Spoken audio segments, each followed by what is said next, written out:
जय श्री राम।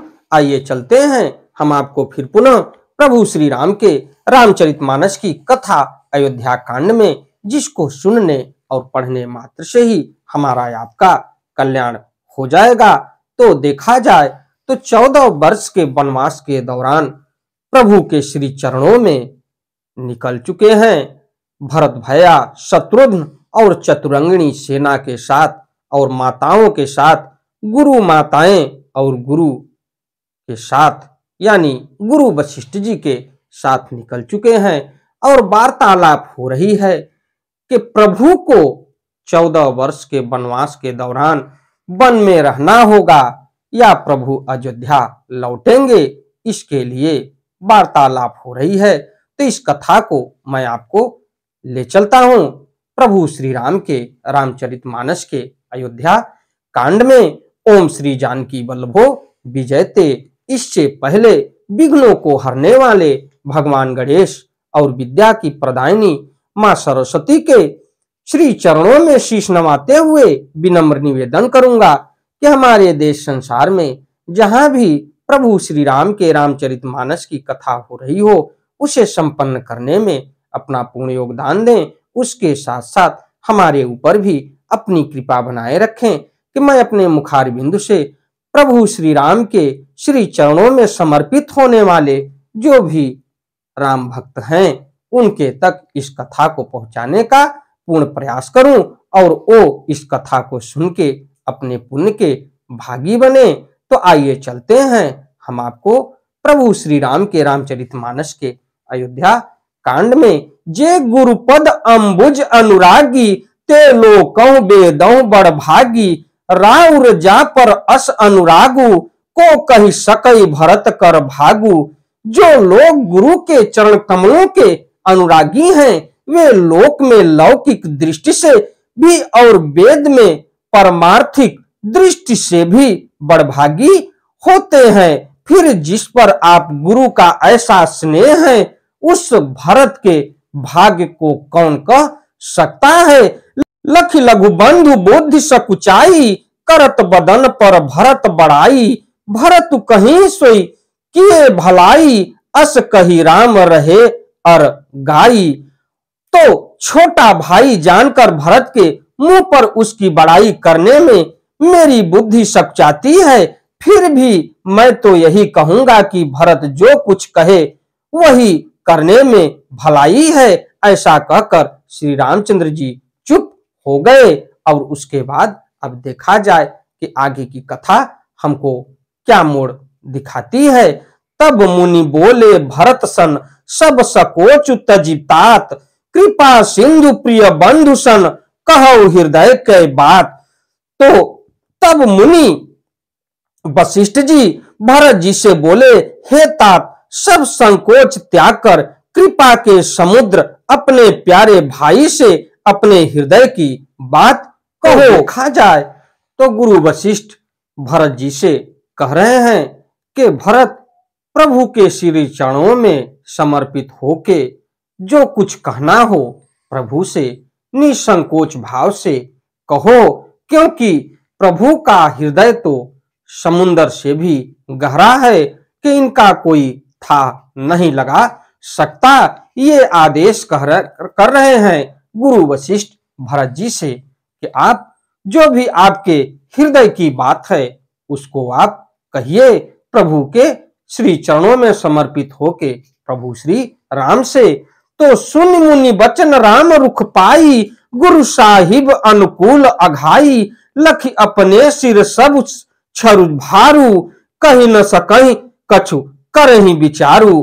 तो मुनि के वचन सुनकर और श्री रामचंद्र जी का रुख पाकर गुरु तथा स्वामी को भरपेट अपने अनुकूल जानकर सारा बोझ अपने ही ऊपर समझकर भरत जी कुछ कह नहीं सकते। वे विचार करने लगे। पुलकी शरीर सभा भय ठाढ़े, नीरज नयन नेह जल बाढ़े। कहब मोर मुनिनाथ निबाहा, यही ते अधिक कहो मैं काहा। शरीर से पुलकित होकर वे सभा में खड़े हो गए। कमल के समान नेत्रों में प्रेमाश्रुओं की बाढ़ आ गई। वे बोले, मेरा कहना तो मुनिनाथ ने ही निभा दिया। जो कुछ मैं कह सकता था वह उन्होंने ही कह दिया। इससे अधिक मैं क्या कहूं। मैं जानो निज नाथ स्वभाव, अपराधी पर कोह न काऊ। मोह पर कृपा स्नेह विशेषी, खेलत खुनिस न कबहू देखी। तो इसके पश्चात देखा जाए तो अपने स्वामी का स्वभाव मैं जानता हूं।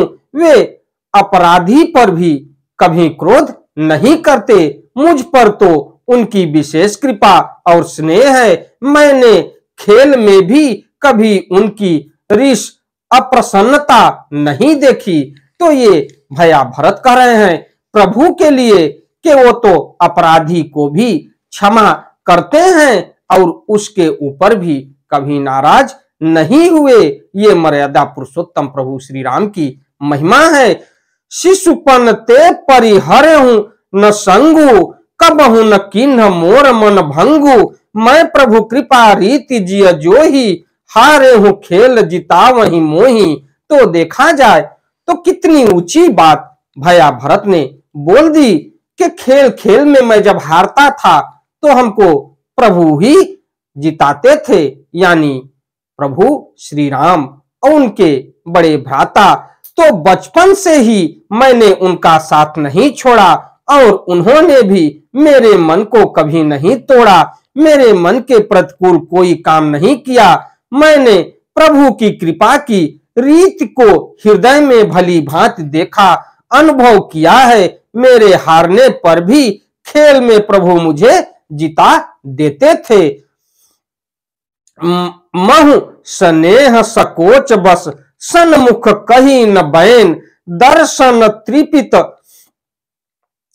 न आजु लगी, प्रेम पियासे नयन। मैंने भी प्रेम और संकोच बस कभी सामने मुंह नहीं खोला। प्रेम के प्यासे मेरे नेत्र आज तक प्रभु के दर्शन से तृप्त नहीं हुए। विधि न सके सही मोर दुलारा, नीच बीच जननी मिस पारा। यह कहत मोहि आजु न शोभा, अपनी समुझ साधु सुचि को भा।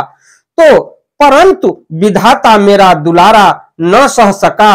उसने देखा जाए तो भैया भरत कह रहे हैं कि विधाता ने भी मेरा दुलार न सह सका। उसने नीच माता के बहाने मेरे और स्वामी के बीच अंतर डाल दिया, यानी माता कैकेयी को नीच कहते हुए भैया भरत बोल रहे हैं कि मेरी और स्वामी के बीच अंतर डाल दिया। उसने नीच माता यानी कैकेयी के लिए यह भी कहना आज मुझे शोभा नहीं देता, क्योंकि अपनी समझ से कौन साधु और कौन पवित्र है। जिसको दूसरे साधु और पवित्र माने वही साधु है। मातु मंदी मैं साधु सुचाली, उर अस आनत कोटि कुचाली।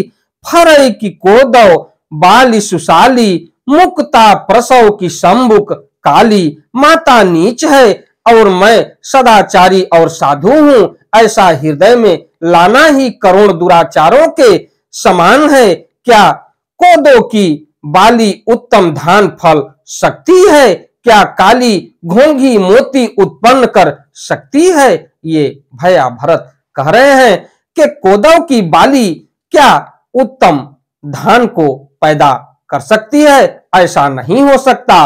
और क्या काली घोंघी मोती उत्पन्न कर सकती है? ऐसा भी नहीं हो सकता। सपने हूं दो सकले सुन काहू, मोर अभाग उदधि अव गाहू। बिनु समुझे निज अग परिपाकू, जारियो जाऊ जननी कही काकू। स्वप्न में भी किसी को दोष का लेस भी नहीं है। मेरा अभाग्य ही अथाह समुद्र है। मैंने अपने पापों का परिणाम समझे बिना ही माता को कटु वचन कहकर व्यर्थ ही जलाया। हृदय हेरि हारेव सब ओरा, एक ही भांति भले भल मोरा। गुरु गोसाई साहिब सियरामू, लागत मोहि नीक परिणामू। मैं अपने हृदय में सब ओर खोज कर हार गया, मेरी भलाई का कोई साधन नहीं सूझता, एक ही प्रकार भले ही निश्चय ही मेरा भला है, वह यह है कि गुरु महाराज सर्व समर्थ हैं और श्री सीताराम जी मेरे स्वामी हैं। इसी से परिणाम मुझे अच्छा जान पड़ता है। इसी के साथ मैं अपनी वाणी को विराम देता हूं। अगली कथा में मैं आपको लेके प्रभु श्री राम के रामचरितमानस को फिर मिलता हूं। हमारी वीडियो, हमारी कथा आपको अच्छी लगे तो वीडियो को लाइक करिए, शेयर करिए, चैनल को सब्सक्राइब करिए, बेल आइकन दबाना न भूलिए, जिससे हमारी कोई भी महत्वपूर्ण धार्मिक वीडियो आप तक शीघ्र पहुंचे। आपका दिन मंगलमय हो। अगली कथा में मैं आपको फिर पुनः लेके आऊंगा। प्रभु श्री राम के रामचरितमानस की कथा को एक बार प्रेम से बोलिए। प्रभु श्री राम की जय। धन्यवाद।